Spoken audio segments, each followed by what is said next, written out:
words are from The Auguries of Innocence by William Blake.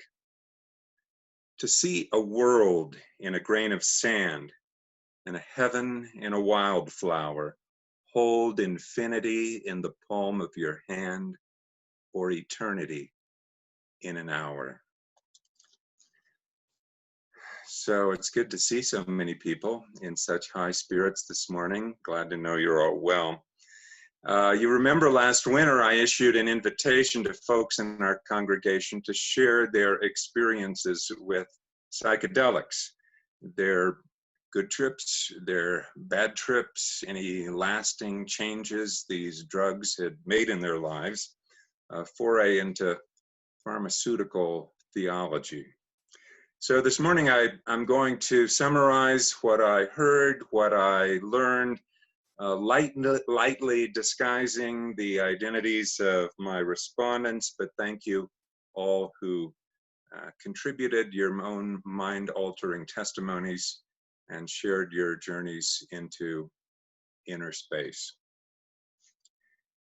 So now we join together in a time of worship, seeking not only what is true, but what is real, what is actual, what can be touched and tasted, the fragrance of morning, the caress of human touch, the taste of sweet and sour, the breaths rise and fall, memories of love, gifts of laughter, and times of parting and tears, the extraordinary and the everyday, beyond dispute, beyond all understanding, the fountain that overflows.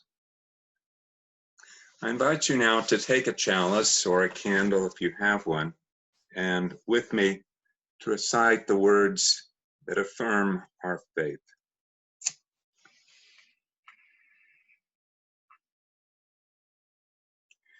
We light our flaming chalice to illuminate the world we seek.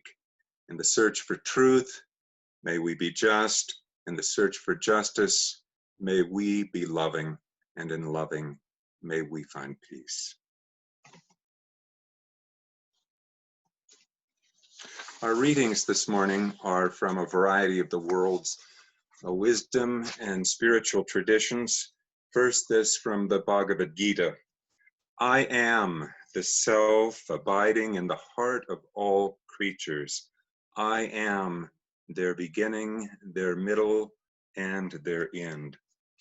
And these words from Jesus in the Gospel of Thomas, I am the all has gone out from me, and the all returns to me. Cleave the wood, and I am there. Lift the stone, and thou shalt find me there. From the Tao Te Ching, without stirring abroad, one can know the whole world. Without looking out the window, one can know the way of heaven. From the Hebrew Psalms, the heavens express your fire, the night sky is the work of your hands. Day after day is your spoken language, night after night your perfect knowing. There is no speech, there are no words, the voices fall silent, yet the music plays. And finally, this from A Course in Miracles, which was written, or she would say, transcribed by a University of Columbia psychology professor named Helen Schuckman. Be still, lay aside all thought of what you are or what God is, all concepts you've learned about the world, all images about yourself. Empty your mind of everything it thinks is either false or true or good or bad, of every thought it judges worthy, of all ideas of which it is ashamed. Hold on to nothing. Do not bring with you one thought the past has taught, nor one belief you have ever learned from anything. Forget this world, forget this course, and come with empty hands. Our meditation this morning is from the Desiderata. It's a document that was widely circulated. It was almost revered during the 1960s. It was part of the counterculture, part of the Aquarian gospel. Supposedly it was found in some old church or abbey, but actually it was written by an Indiana lawyer and businessman named Max Ehrman.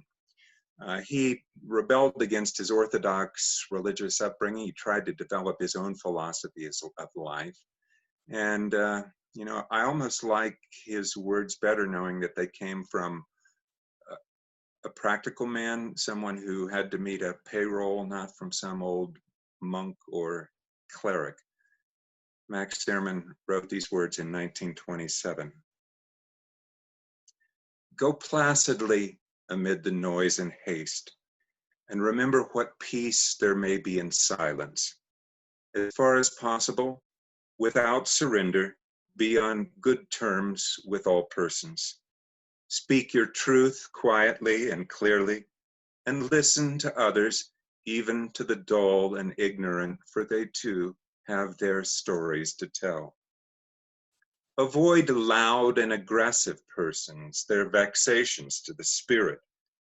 If you compare yourself with others, you may become vain or bitter, for there will always be greater and lesser persons than yourself. Enjoy your achievements as well as your plans.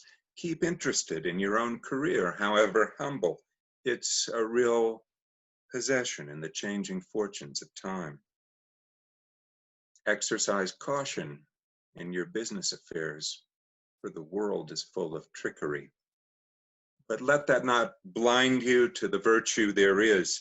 Many persons strive for high ideals, and the world is full of heroism. Be yourself, especially do not feign affection, neither be cynical about love, for in the face of all aridity and disenchantment, it is as perennial as the grass. Take kindly the counsel of the years, gracefully surrendering the things of youth. Nurture strength of spirit to shield you in sudden misfortune. Do not distress yourself with dark imaginings. Many fears are born of fatigue and loneliness. Beyond a wholesome discipline, be gentle with yourself. You are a child of the universe, no less than the trees and the stars. You have a right to be here. And whether or not it is clear to you, no doubt the universe is unfolding as it should. Therefore, be at peace with God, whatever you conceive God to be, and whatever your labors and aspirations in the noisy confusion of life, keep peace in your soul. With all its sham and drudgery and broken dreams, it's still a beautiful world. Be cheerful, strive to be happy.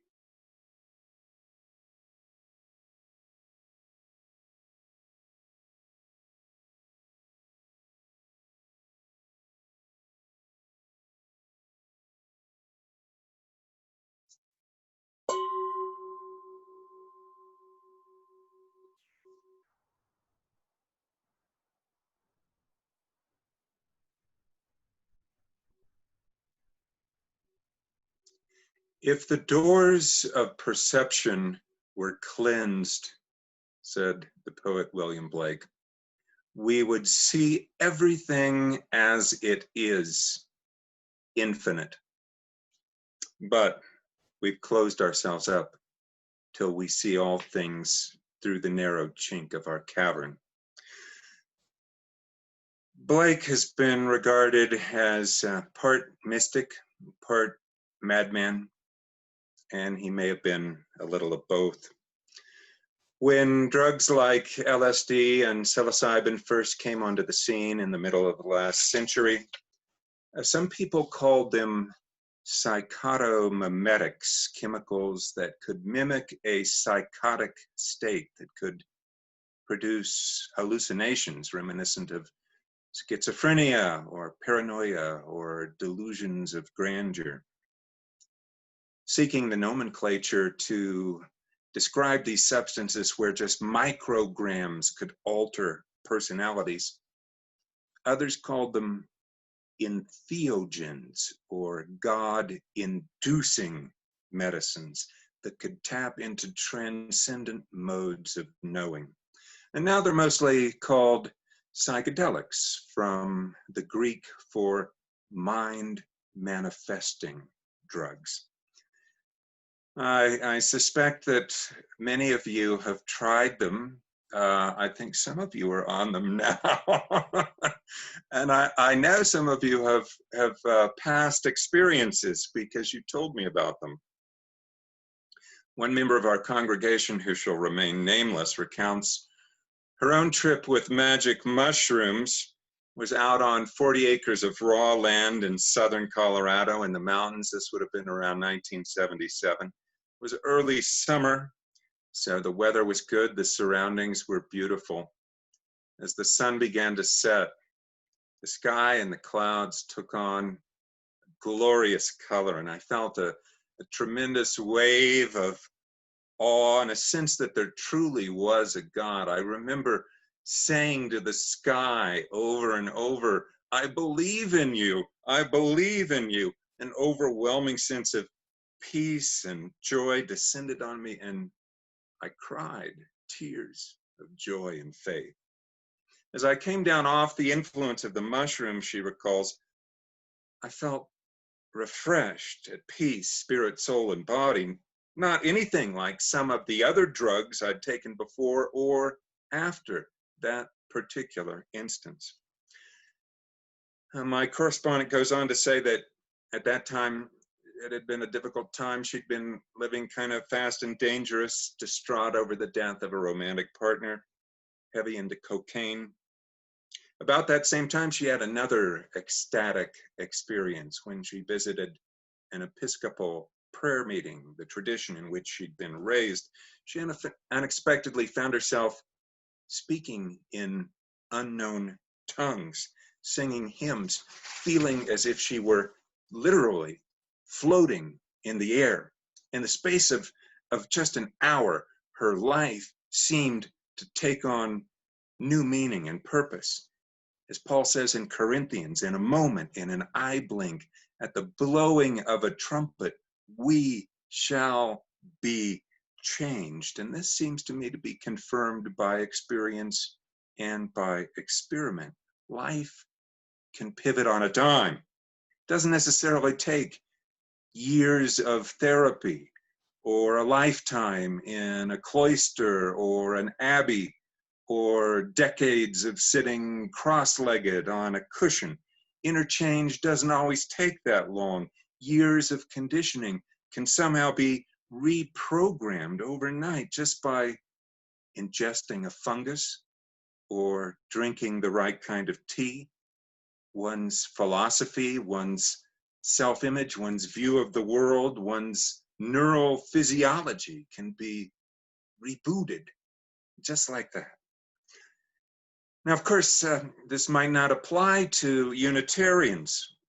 In his 1964 classic Religion, Values, and Peak Experiences, the psychologist Abraham Maslow, he postulated that religious liberals were probably immune to ecstasy. He said we were too cerebral, too left-brain, too rational. And that seemed to be the case for one member of our congregation, a member whom I'll call Sharon. She had immersed herself in some of the great courses from the teaching company, online lectures on Aristotle and Kant and Kierkegaard, very heady stuff. But she felt herself to be increasingly, well, distracted, disconnected, easily upset. And this occasioned her one experience with DMT, which is a naturally occurring molecule derived from the Amazonian herb ayahuasca. It was taken under the guidance of a teacher she trusted, and what happened then sounded like the opening scenes out of Walt Disney's Fantasia, where Bach's toccata and fugue in D suddenly turns into a swirl of iridescent colors and undulating waveforms. All I could say was, oh my God. I couldn't believe that something like this was actually happening in the secular realm. For a few seconds, it felt as if I were printed on a deck of tarot cards. Then, as if I were printed on the pages of some book like Alice in Wonderland. She also had this disconcerting sensation of disembodiment, as though she were existing as an expression of pure consciousness, which was somewhat unsettling. So she was relieved at the end to find herself coming back into her three-dimensional frame, her physical identity. And she was struck with the sheer joy of being alive and drawing breath. Her first words, when she touched back down, were to her guide, "All my complaints are so trivial. All my complaints are so trivial. All you need is love. Be a little kinder. Don't sweat the small stuff." These and similar insights from the psychedelic journey, they sound like platitudes. They sound like the drivel off some Hallmark card. The difference is that once you've been there, you actually believe them. However hackneyed, you somehow feel these sentiments to be true. When I asked folks in our congregation to share their magic carpet rides, one man wrote to say that while he himself had never tried psychedelics, what he knew secondhand sounded a great deal like the theories of Deepak Chopra and the Course on Miracles, which explain how we create our own realities. And his email contained a link to a YouTube featuring a lecture from Deepak Chopra, which I watched for about 20 minutes, just long enough to be sure that listening to him chatter was nothing at all like taking psilocybin. I tried this drug about 30 years ago when Dory and I were living in the Pacific Northwest. We were out driving in the country one day when we saw a horse pasture that was filled with young men and women who were crawling around on their hands and knees, peering intently at the ground. We couldn't figure out what they were doing, so we stopped. We asked one young man what he was doing. He said he'd lost his contact lenses. And he finally confessed that he and all of the others were actually searching for psilocybin mushrooms. He was also good enough to show us what they look like. And that night, I cooked a handful into the spaghetti sauce. Like many who have indulged, I found this to be one of the most memorable, remarkable experiences of my life. What I recall most keenly is looking at Dory's face. At this point, we'd been married for many, many years. I'd seen her thousands of times, but that night, it was like I was not just seeing her, I was beholding for the very first time. It was completely familiar and entirely unprecedented. That, along with this euphoric sense that the world was a far better place than I'd ever imagined. Unlike being tipsy or drunk, I didn't experience any loss of bodily coordination.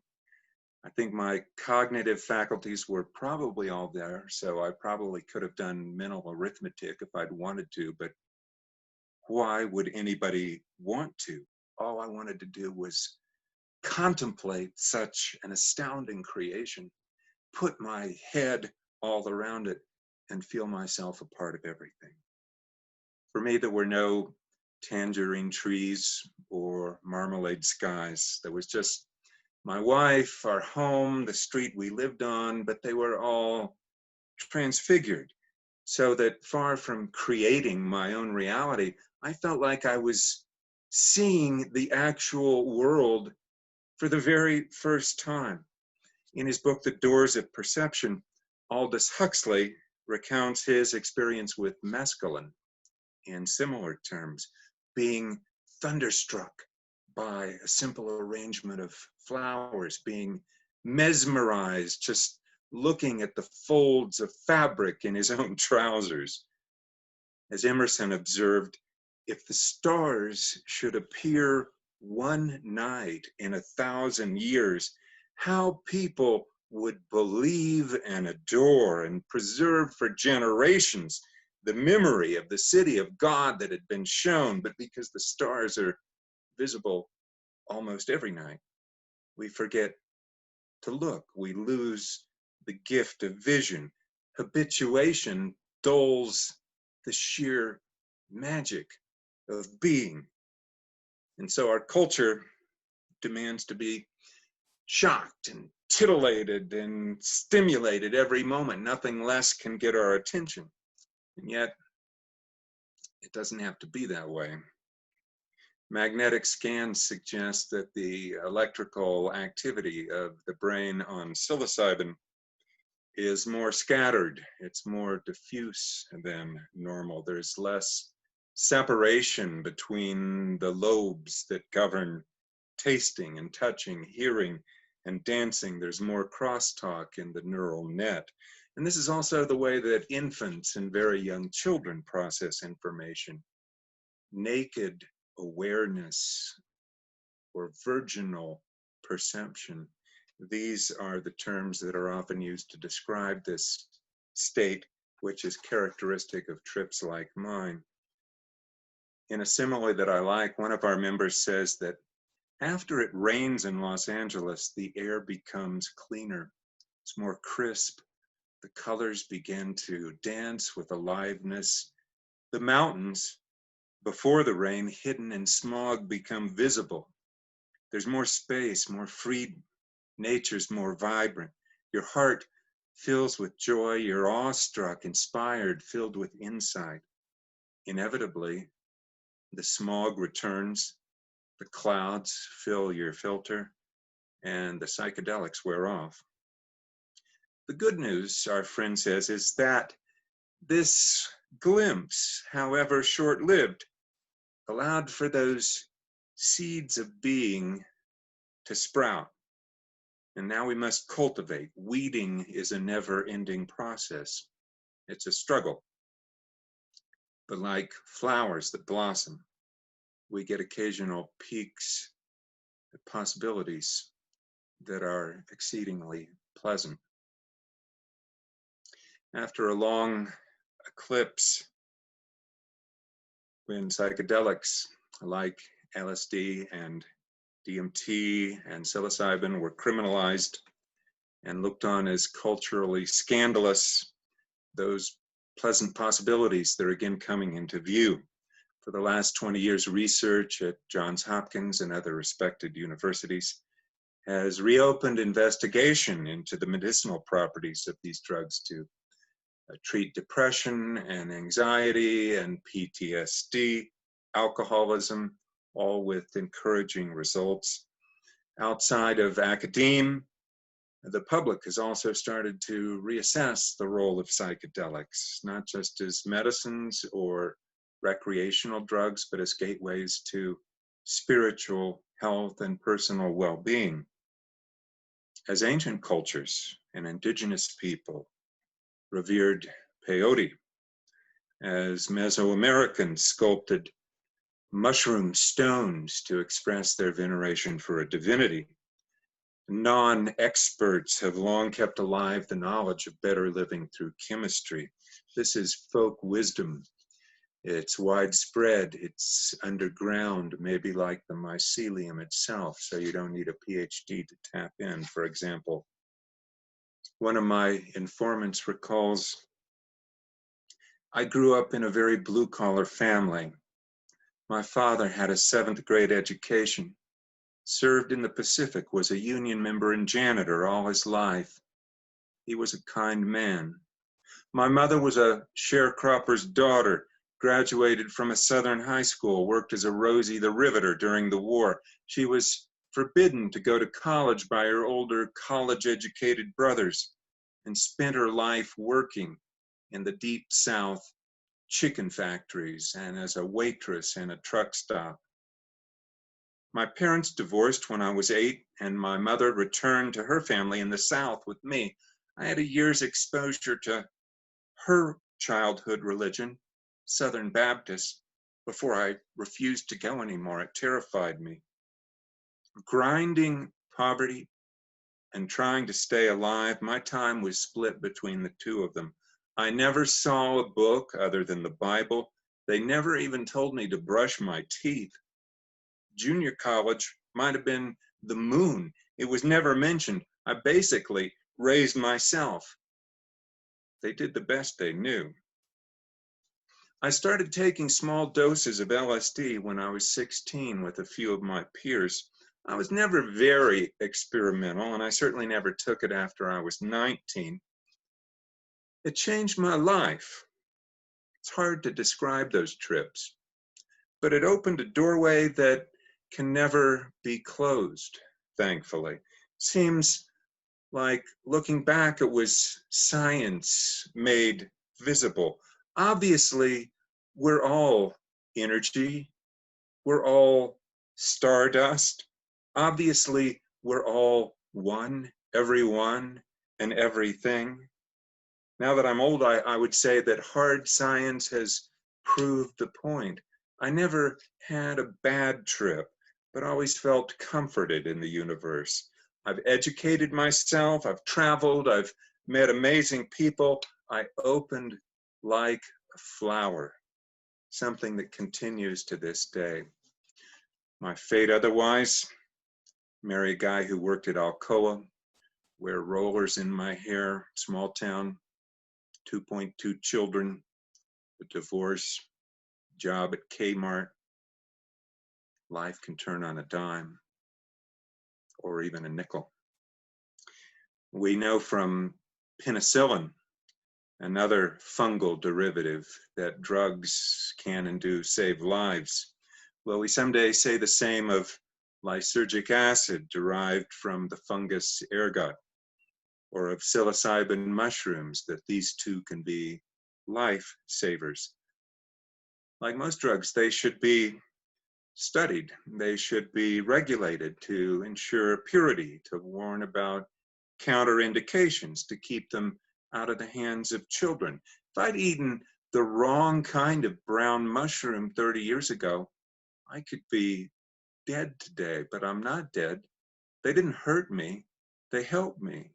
They changed me. So should these psychedelics be outlawed or condemned? From my own experience, I'm rather tempted to say, thank God for showing us these drugs, and thank these drugs for showing us a glimpse of God.